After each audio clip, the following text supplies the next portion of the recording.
Revenge with Karen. I knew it was over the second I saw strategic ops listed under that smug little prick Zoom square. Jackson, VP's son, still reeking of tequila and entitlement, grinning like he just won a trophy wife at a silent auction. He always smirked like that, like life owed him extra dessert for being born near a yacht. But today, the smirk had teeth. And when he unmuted himself and said, "We're outsourcing your department to optimize throughput," I swear my tea went cold before the words finished leaving his mouth. No warning, no heads up, just a live execution over Wi-Fi, delivered with the charisma of a used Peloton ad. And when I opened my mouth to speak, just to clarify, to understand, he muted me. Mid-sentence, on camera. You ever seen 20 faces pretend not to see a woman get gagged with a mute button? It's like watching people step over a body at a bus stop. That's when I reached for it. Not a gun, not a lawsuit. Just a tiny, forgettable item everyone had stopped noticing. The Signatory seal, gold-rimmed, heavy, authority baked into brass. I held it up to the webcam like a crucifix to a vampire. No words, just the weight of consequence. Most people didn't even blink. But one did, the founder. Top row, off to the side, eyes narrowing like a man suddenly remembering where he buried a body. And hey, before we go further, if you're part of the 95% just eavesdropping on these stories without subscribing, now might be a good time to change that. A like, a follow, hell, even a comment like "Jackson sucks" goes a long way. Keeps this train rolling and tells the team you're out there, nodding in the dark with the rest of us. Now, let me take you back. Before that bloodbath of a Zoom call, I was the kind of employee corporate types called solid. Not flashy, not political. Just consistent like caffeine and just as addictive to their bottom line. Director of vendor operations for 14.8 years. Not that anyone counted, but I did. I survived 3 reorgs, 2 mergers, and a CFO who once tried to replace me with an algorithm that failed to spell invoice. I was the one who smoothed the transitions, cleaned up executive messes, and ensured vendors stayed happy enough not to sue, scared enough to comply. My day started early. I preferred it that way. By 6:30 a.m., I was already in the system, checking renewal thresholds, contract flags, and escalation queues, while half the office was still brushing their veneers. I didn't need applause. Didn't even need coffee, just a quiet room, a working VPN, and a reason to believe this place still needed me. Trained the kids who came in hungry and taught them how not to drown in bureaucracy. I kept things moving. No matter what else failed, marketing launches, CTO firings, that time legal tried to encrypt the HR portal with emojis, my corner worked. Our vendors were tight, compliance stayed clean, and legacy systems, God bless their duct-taped code, never once buckled under my watch. The truth is, I liked being invisible. I'd built my own shadow lane. Procurement came to me quietly when systems jammed. Finance only pinged me when vendor funds froze. Legal would sneak me questions when external counsel started asking about contracts we all pretended to read. I didn't mind. I liked the silence. You know where you stand in silence. But silence, as I learned, also hides rot. The first whiff came 6 months back. Quiet ping from compliance. New ownership thresholds triggering reevaluation of signatory roles post-merger. Innocuous, forgettable. Except I remembered the merger. 3 years ago. The one that shoved 3 back-end systems into one bloated mess and left us duct-taping policies until the databases aligned. That merger had a clause, 6.4. See, if memory serves, that was supposed to be temporary. But no one ever revoked it, because no one ever thought to. That clause, it made me the named officer for vendor systems and infrastructure contracts. Meaning, without my seal, no vendor change could be finalized, no transfer approved, no termination processed. A ceremonial role, they told me back then, just until integration stabilized. Except no one stabilized a damn thing. They just moved on. Promoted some frat kid to strategic ops and thought they could download my life's work into a PDF, fire me on camera, and watch the machine keep humming. Well, machines don't hum when the person holding the keys leaves with the ignition. So when I held up that seal, it wasn't drama. It was documentation. It was legacy. It was power wrapped in brass and ignored until too late. The moment lasted 3 seconds on camera. Maybe 4, but it was enough. Enough for the founder to blink. Enough to make someone in legal start sweating. More than enough for me to realize I wasn't going down. Not this way, not quietly. Not with a mute button and a slick-back failson waving goodbye like he just sold me on Craigslist. No, this was just the start. They opened the door, sure. But I was the one holding the locks. 10 minutes before the all-hands, I knew something was off. You can smell panic in a company if you've been around long enough. It doesn't reek like fear. It's colder. Sterile. The air right before a hospital turns off life support. My calendar invite was last minute. No agenda, labeled future state alignment. That's corporate dialect for bend over. Here comes the PowerPoint. And then, like a turd on fine china, Jackson slides into the call 5 minutes late. Hair perfect. Shirt one size too small. And the gall of someone who still gets his oil changed by his dad's assistant. Square lights up with a smirk before he even speaks. That same smirk he used when he suggested replacing our 20-year vendor with some guys I met at my buddy's crypto party. Yeah, that guy. Thanks everyone for joining, he says, voice slicker than a floor at a Waffle House. As part of our strategic evolution, we'll be outsourcing vendor ops to a global partner for enhanced scalability and reduced spend. Effective immediately. Just like that. No lead-in, no appreciation, no data. Just a smug little guillotine dressed in buzzwords. You could see heads spinning across the Zoom grid. Carol from Contracts blinked 12 times in a row. Donnie from AP looked like he just sat on a lit candle. I didn't say anything yet. I wanted to see just how deep this rabbit hole of delusion went. But he wasn't done, not even close. He goes on to announce a transition roadmap, which sounds impressive until you realize it's just a bullet list in Comic Sans. We've partnered with SignerCon, he beams, a high-performing offshore vendor with AI-powered intake nodes.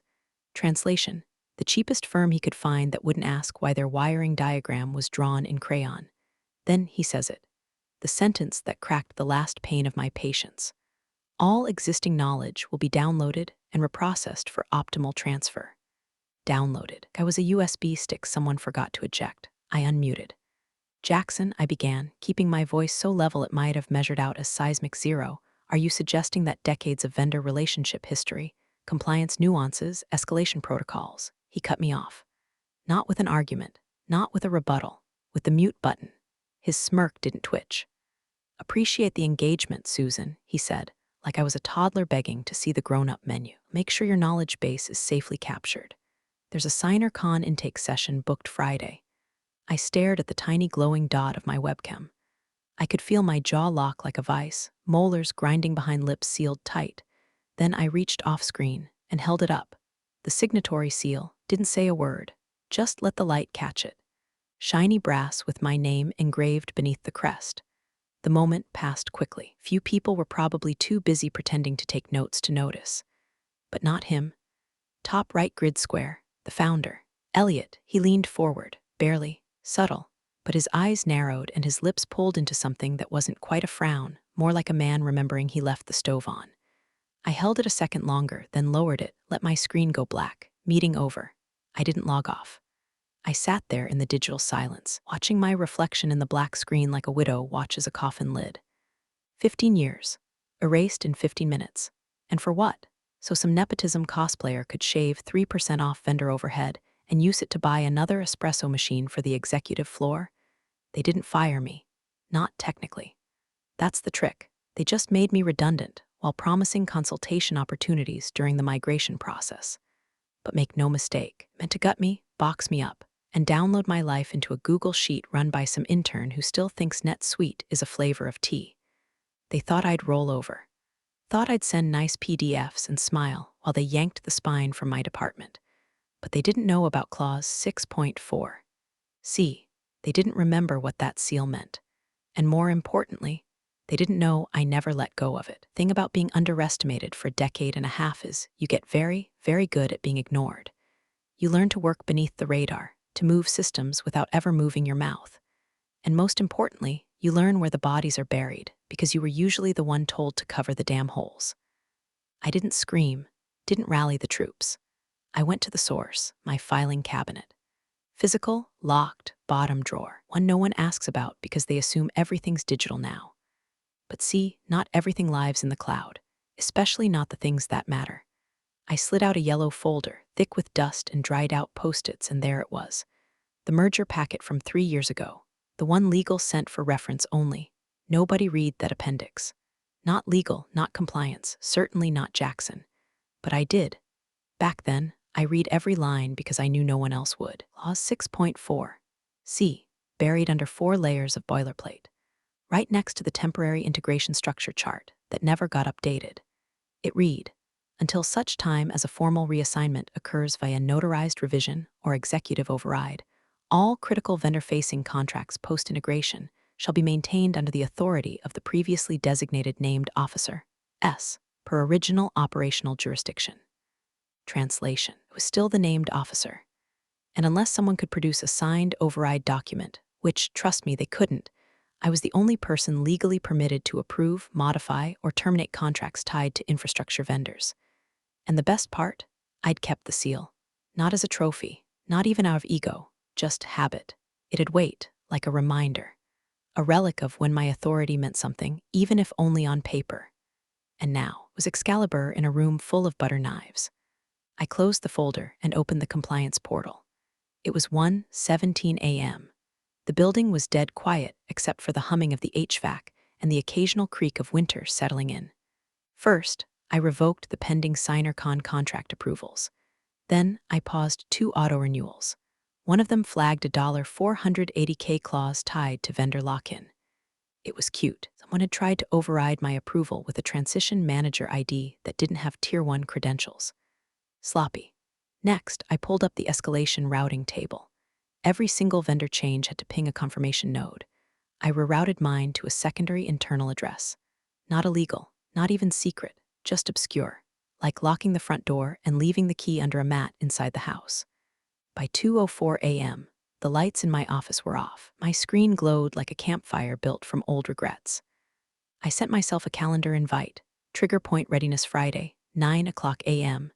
No details, no attendees, just a placeholder for war. I logged out, sat back, and looked at the walls around me. The same beige paint from 2009. The fake potted plant that somehow survived 3 office moves. My bookshelf lined with compliance manuals no one else ever cracked open. Space wasn't mine anymore, not really. They'd already made that clear. But the system? Oh, the system still had my name on it. They thought outsourcing was a matter of flipping a switch. That vendors would just wave goodbye to 15 years of carefully negotiated payment structures and risk frameworks and let Jackson's college buddies walk in with shiny dashboards and buzzwords. They didn't understand that infrastructure isn't just servers and code. It's relationships, it's liability, it's history. And when you start unplugging legacy systems without honoring the handshake behind them, things break. I knew the next week would bring questions, pushback, maybe even threats. I wasn't worried, let them come. Because the moment they tried to optimize me out of the system, they forfeited the right to understand how the system worked. And now I had the one thing they couldn't pivot around: time and access and the law. By Monday morning, static had settled in. Not noise, not chaos. Static, that low, itchy hum you can't unhear once it's inside your skull. The kind that means something deep in the system's wiring is whispering no when it should be screaming go. It started small, a failed login attempt in the offshore vendor portal. Some anonymous contractor in Bangalore flagged a credential escalation error. Didn't even make it past onboarding. Then came the duplicate ID issue. Signatory's intake script, probably whipped up by someone who thought an API was a Starbucks size, kept pinging our HR directory and getting mismatched aliases. Old usernames, phantom credentials, system ghosts that shouldn't exist but did because I never signed off on the cleansing script. See, no one ever cleans old architecture correctly.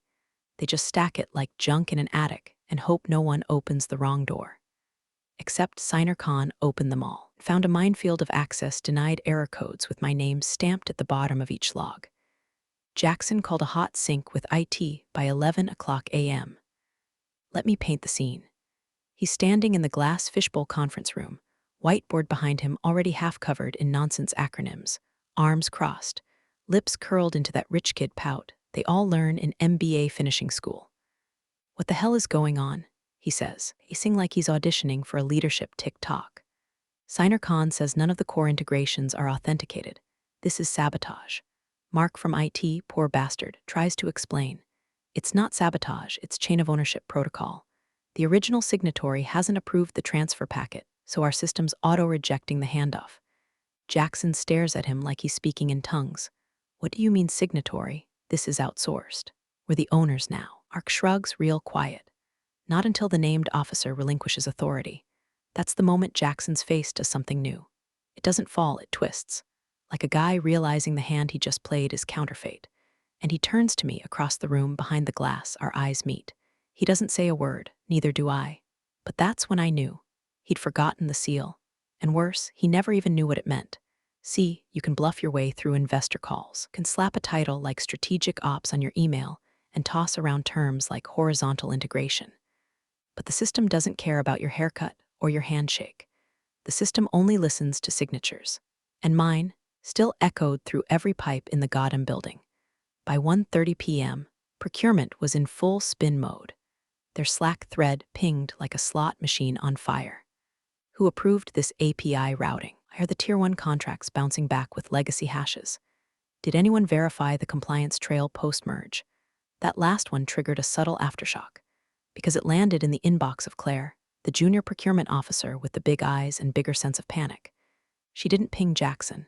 She didn't escalate to the CTO. She emailed legal.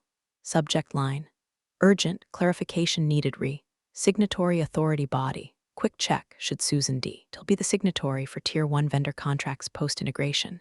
Clause in merger binder isn't marked obsolete. Just confirming before we escalate to compliance review. Thanks. That email, innocuous as it looked, was a lit match in a gasoline barn. I wasn't CC'd, of course, but I saw it. You learn how to quietly ghost your own visibility when the walls start shaking. It was forwarded 3 times by 4 p.m. Once to legal, once to the founder's assistant, and once quietly to me from an old friend in risk who never stopped believing the quiet ones might matter someday. I didn't reply, didn't need to. Instead, I moved one folder from my external drive onto my local desktop. Titled, Control Layer, Transition Contingency Password Protected. Timestamped. Everything in it was legal, clean, documented. Breadcrumb trail of noncompliance baked into the very bones of their little outsourcing fantasy. By 5 p.m., half the SignerCon team had been locked out of the vendor staging portal. And Jackson?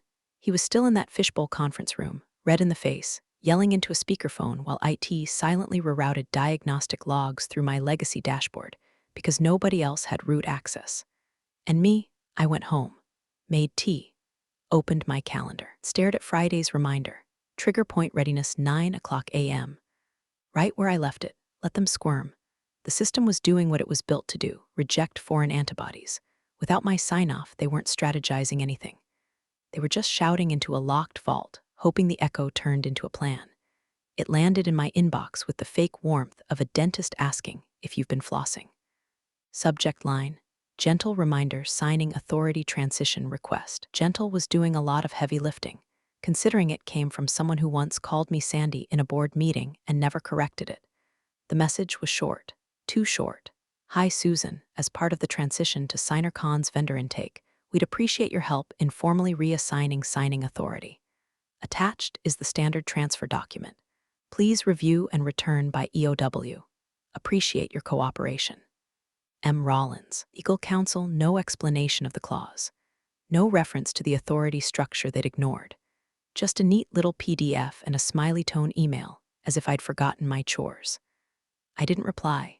I didn't need to. I opened my files, took a screenshot of the merger appendix where clause 6.4 C lived, highlighted my designation as named officer in neon yellow, and attached it without comment to a reply. Only other thing in the email was a forward message. See attached. Best, Susan, that was my language now.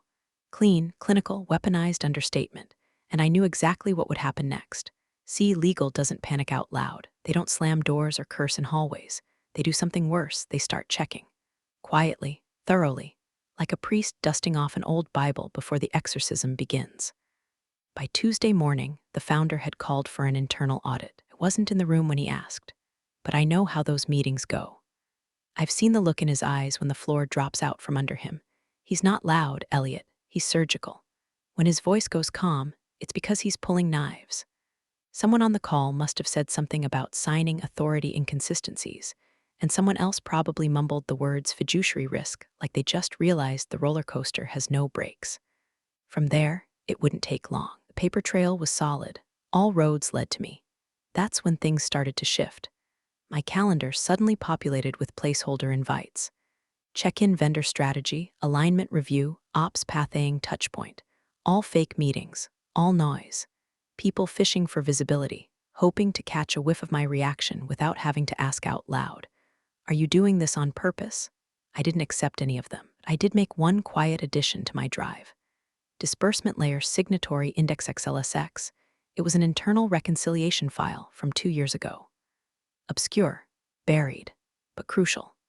Because that spreadsheet, updated automatically from a system nobody in finance fully understood, still listed me not only as the ops signatory, but as the override on financial reconciliation for all vendor disbursements above $250K. Never unhooked me from the payout structure.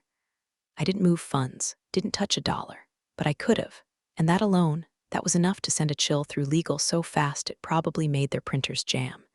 At 3:37 p.m., I got another ping. This time, it was from Martin Rollins again, now with one line in the body. Hi, Susan, quick follow-up. Can you confirm whether you've been removed from Tier 1 Finance Signatory Authority? I stared at that sentence for a while. It was a trick question, because they didn't know, because they'd never checked. They let the founders failson reroute infrastructure without verifying who controlled the payout gates. They thought signatures were symbolic, that power was ceremonial, that the system would just work because the org chart said so. They forgot the difference between title and authority. I closed the email, didn't reply. Instead, I opened my drive, navigated to a folder labeled Legacy Compliance Protocols, and pulled out the old escalation chart. It was laughably outdated, full of names who'd long since been laid off or vanished into mid-level managerial purgatory. But my name, still there, still active, and still tagged under 3 separate systems as required signatory for release of funds vendor class A/B. It hit me all at once. Every slight, every bypass, every time someone explained my own job to me in a meeting I built from scratch. The whispered jokes in break rooms, the reorg I wasn't invited to discuss, the mentorship opportunities they handed to people who couldn't spell reconciliation. They thought I was a fixture, a legacy asset, easy to unplug. But now they were realizing the wires ran deeper, that I wasn't some wallpaper they could peel off and paint over. I was structural. And the foundation was about to shift. It started with silence, not the peaceful kind, not the sort that comes with morning coffee or late-night reflection. This silence had teeth, cutting through operations like a wire across a throat. No alarms, no emails, just absence, the absence of movement. The kind you only notice when the machine should be humming, and instead it's just still. By Wednesday morning, I knew something had snapped. The first vendor flagged it, EU logistics partner who'd been running clean with us for 8 years. Their invoice pipeline bounced. Twice. They resent through a secondary channel, only to receive a system-generated response in block red font. Authorization pending from named officer, DH, my initials, Dorothy Susan Harper. I'd signed under DH for years, back when the merger protocols standardized naming across systems. The flag was hard-coded, part of a post-merger compliance structure that legal approved but never actually mapped end-to-end. I told them then it would break someday. They smiled, nodded, moved on. Now it was breaking. And this time I wasn't going to be the one who fixed it. By noon, it was a wildfire. 3 more vendors, 2 in Germany, 1 in Poland, escalated failed disbursement warnings. Every one of them flagged the same error, authorization key not validated. Every single one. Jackson, nowhere in sight.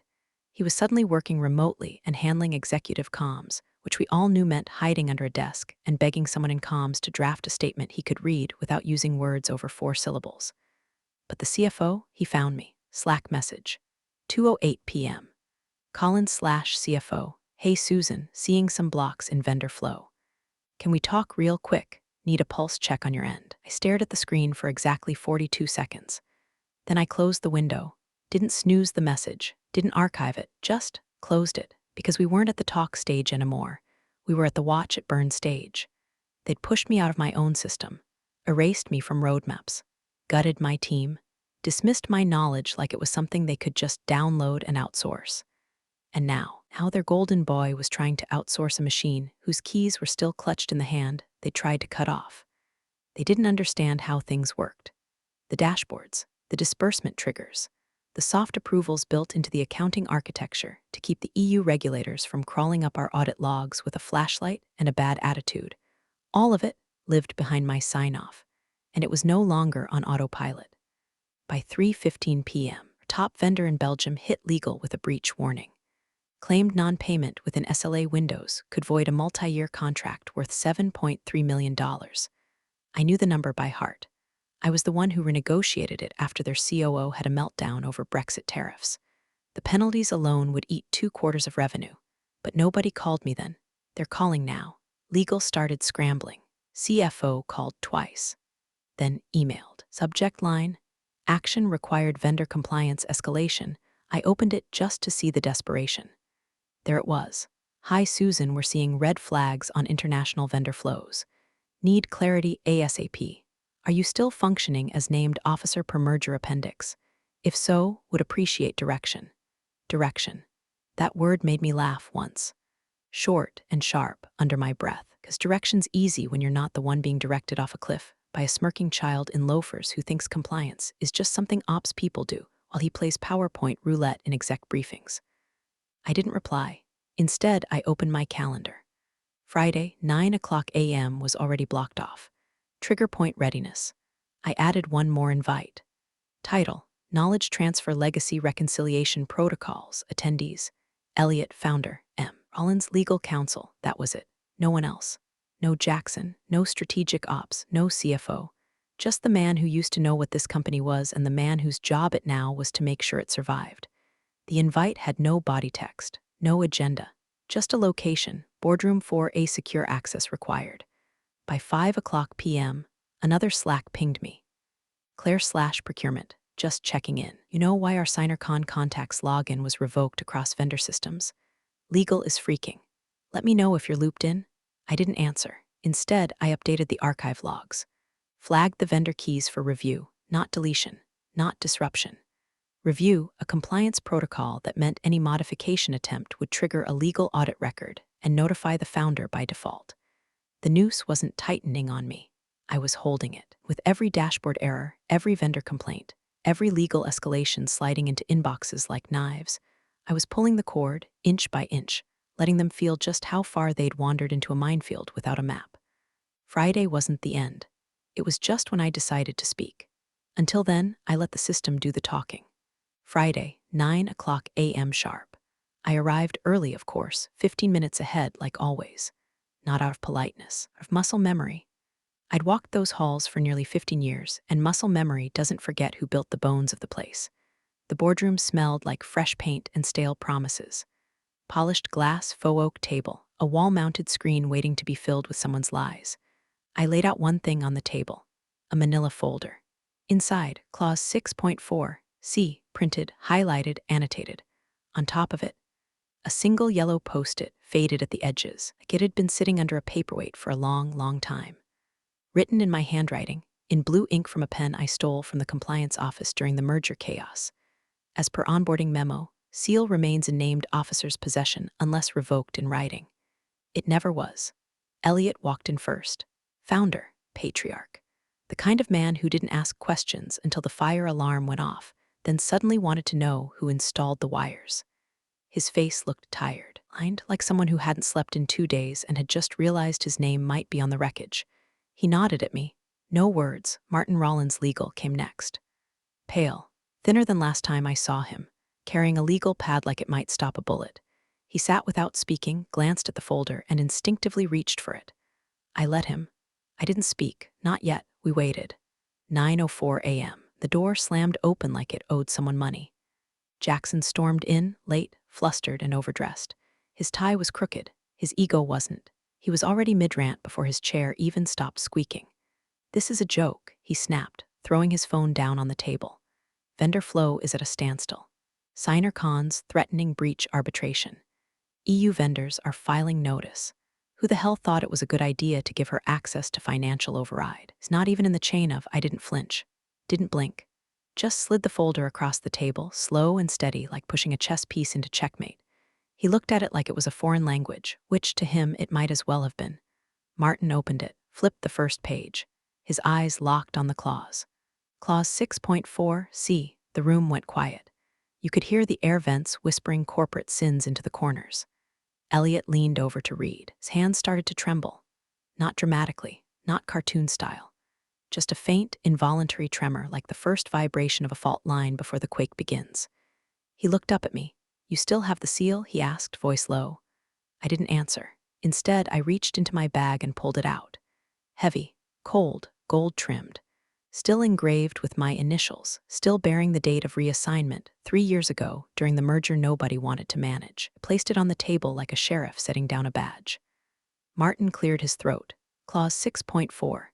C stipulates signatory authority remains in effect unless a formal, notarized override is filed with both internal compliance and external audit counsel. He flipped another page. "I'm not seeing one." Jackson snorted. "That's insane. You mean she?" Elliot cut him off. "Did you file a revocation notice, Jackson?" Silence. "Did anyone file one?" Elliot asked again, this time to the room, his eyes on Martin. Martin shook his head. "No record, no transfer." And he held up the post-it. "This note refers to the original onboarding memo. I've confirmed that memo was filed." Jackson was red now, not the red of exertion. The red of someone whose reality is beginning to peel. "She's sabotaging us," he said, voice cracking. "No," I said finally. "I'm defending the system you all forgot you built." Elliot looked down at his hands. They weren't shaking anymore. Now they were clenched. The silence that followed wasn't empty. It was full of memory. Full of the faces I trained, the documents I wrote, the vendor lists I maintained while Jackson played executive cosplay with budget numbers he barely understood. It was full of every quiet dismissal, every eye roll in meetings, every time I was told, "Let's loop you in later," and never was. And now they were staring at the rope. I hadn't tied it around their necks. I just stopped holding it, let gravity do the rest. By Monday, the unraveling had a soundtrack, heels pacing too fast on vinyl tile, doors closing a beat too loud, Slack messages flying like shrapnel. You could smell the panic, burnt toner, overbrewed coffee, and that specific stench of executive regret. The SignerCon rollout was dead, not paused, not restructured. Dead, like a fish floating belly up in a koi pond someone forgot to filter. Word spread fast. First through the procurement floor, low murmurs by the vending machines. "Did you hear?" I thought she was gone. Then across finance, where 2 vendor liaisons literally fist-fought over who was supposed to process the EU backlogs now that the automation scripts were frozen in legal quarantine. By noon, few internal board members had impromptu coffees that just happened to turn into whispered conversations in glass offices with the blinds half closed. The phrase that started showing up: fiduciary negligence. You don't recover from words like that. They stick to skin like nicotine and lawsuits. HR, suddenly awoken from their pastel slideshow slumber, initiated what they called an urgent review of all sign-offs tied to Jackson's login credentials. I wasn't supposed to know that. But one of the assistants, smart girl, used to bring me lemon tea during audit week, accidentally forwarded a sanitized version to my inbox before legal retracted it. Subject line: Approval Trail Strategic Ops, JL. Attached was a spreadsheet that looked like a crime scene. Contracts approved without counterview, credential escalations marked urgent with no notes. Even a vendor onboarding form timestamped during the exact same weekend. Jackson posted a story from Cabo, with the caption "Business Never Sleeps Smiling Face with Sunglasses." Turns out it does, Jackson. Especially when you're blackout drunk in another time zone while pretending to run a $6 million compliance pipeline. But I wasn't watching with glee. That was long gone. This wasn't vengeance anymore. This was cleanup. At 11:48 a.m., I logged into the master system dashboard one final time. Not out of ego, out of obligation. Because while they fumbled damage control, someone still had to make sure the system didn't collapse under its own corrupted weight. I queued the archive protocol, cross-verified the compliance logs, flagged any overlapping permissions Jackson had tried to assign himself in the past 90 days. And then, with calm fingers, I typed out one last system-wide alert: compliance notification. Legacy logs and authority chains will be archived at 12 p.m. per internal protocol. No further revisions permitted after this timestamp. Simple, clinical, unarguable. It went out to 5 inboxes: legal, the founder, the CFO, HR, and just for fun, Jackson. No response. But I saw the read receipts. That was enough.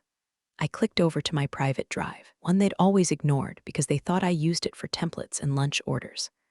I uploaded one folder.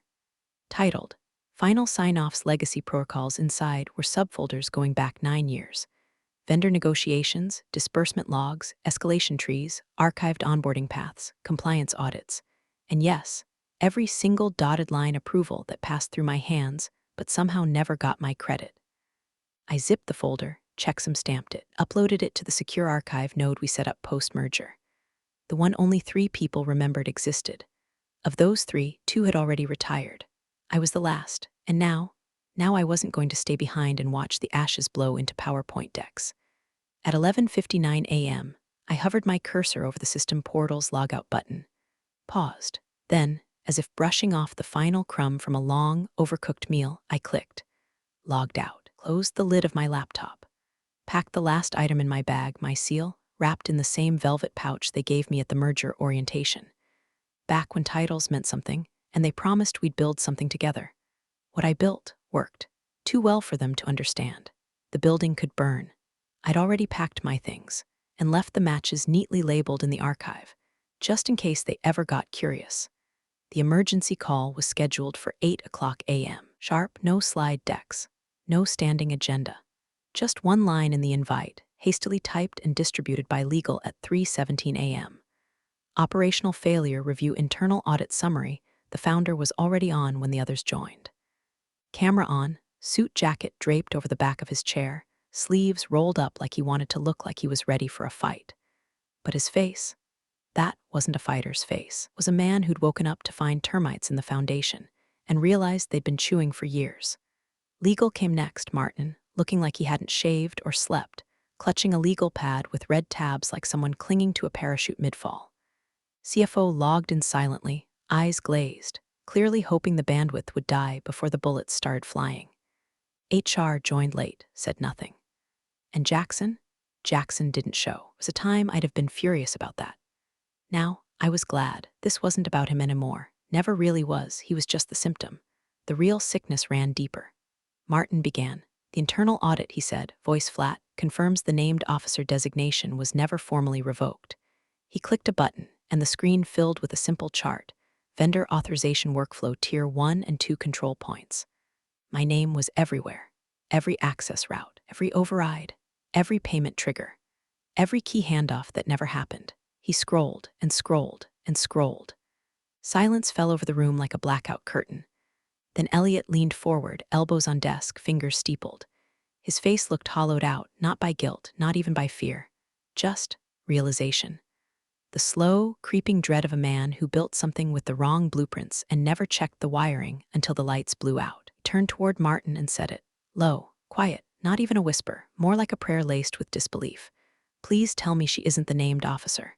Martin didn't blink. She is, he said, and she never relinquished it. The screen went still. HR started typing something, probably a policy memo or a blame-shifting outline. The CFO exhaled hard enough to fog the webcam. No one spoke my name. They didn't need to, because every red flag in that audit pointed to the same thing: their negligence, their arrogance, and my quiet, methodical refusal to be erased. They thought power lived in titles. Turns out it lives in signatures, and mine had been the only one that ever mattered. By noon, the fallout was rolling downhill. Signer Khan publicly confirmed their withdrawal from the deal. Our Belgian vendor issued a formal breach claim. An anonymous board member leaked the audit summary to a regulatory partner, and the company's legal exposure estimate crossed 8 figures.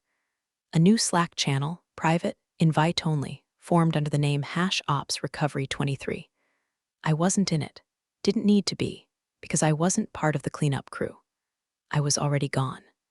At 1:26 p.m., I sat in my living room, tea steeping on the side table, curtains drawn just enough to let in the gray Ohio afternoon. My inbox chimed. One new message. Subject line, offer to discuss strategic control transition body. Susan, in light of recent developments, we would value your leadership in shaping our future vendor infrastructure strategy. Terms are negotiable, full operational control, no oversight. Please let us know a convenient time. Elliot, I stared at the screen. Didn't smile. Didn't frown. Just closed the laptop slowly. Took a sip of tea and let the silence return. They wanted my hands back on the wheel, but I wasn't driving anymore. Let them steer their own wreckage now. Appreciate you sticking around, you wise old rebels. Smash that subscribe button, or this fossil might just cause another epic fiasco.